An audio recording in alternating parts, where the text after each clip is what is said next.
Hello students, this is Dr. Manisha. In today's video, we are going to discuss the urogenital system of Labiorohita. In case of Labiorohita, the urinary system and the reproductive system are separate. So we'll discuss them one by one. So let's start. First of all, we'll discuss the excretory system of Labiorohita. The excretory organ are kidneys. In Labiorohita, the kidneys are mesonephric type, that is, they arise from the mesoderm. They are of large size, extending the whole length of the abdominal cavity. They are placed dorsally above the air bladder and partly fused together in the middle region. Anteriorly, both the kidneys are free. The anterior ends are much dilated and consist of the lymphatic tissues in the adult. Thus, they cease to discharge a renal function. The mesonephric ducts or the ureters, they arise from the kidneys and unite into a single tube which is dilated to form a urinary bladder.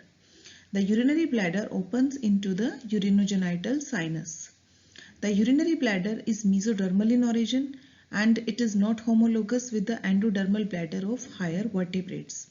The Labiorohita is a monotonic, that is, it excretes the nitrogenous metabolites largely in the form of ammonia, though some urea is formed and discharged. Now let's talk about the reproductive system of Labiorohita. In case of Labio, the sexes are separate.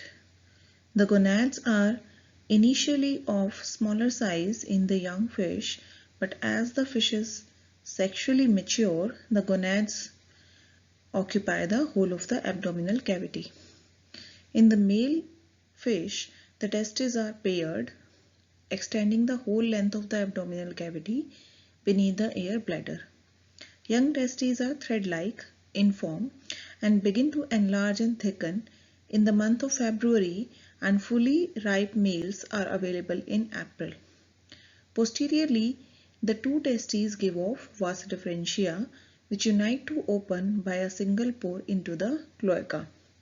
The spermatozoa are shed into the external medium. In the female, the ovaries are also paired, running the whole length of the abdominal cavity beneath the air bladder. They are much wider than the testes and are covered with peritoneum only on their inner faces. In young and immature specimens, the testes and the ovaries are indistinguishable as both of them are filamentary in appearance, but on attaining maturity, the gonads become properly differentiated in shape, size and color. The ovaries commence to enlarge late in the month of January and grow very rapidly when they become mature by the middle of the Feb.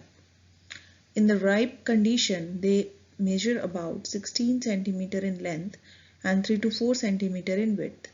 They are yellow in color and vascularized on the surface. The two ovaries unite posteriorly and pass off into a thin-walled duct which opens by a single median aperture into the cloaca. The ova are discharged when ripe from their outer faces into the coelom.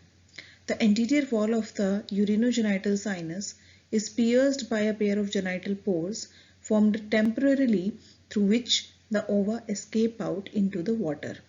The genital pores are not homologous with the abdominal pores of the cartilaginous fishes.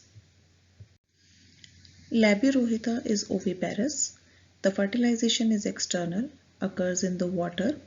The male shed its seminal fluid on the newly laid eggs. The ovum is covered by a thick membrane, the zona radiata. This is perforated by an aperture, the micropyle, through which the sperm enters. Hatching occurs within 2 to 15 hours.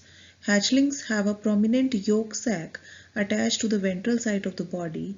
The yolk sac is absorbed in 5 to 7 days and the new young ones, called as fry, begin to feed. They start feeding with the fringed lips and grow into fingerlings measuring about 5 to 15 mm in length. They attain sexual maturity in about 2 years. So this was all about the urogenital system of Labiorohita. Hope you liked the video. Thank you.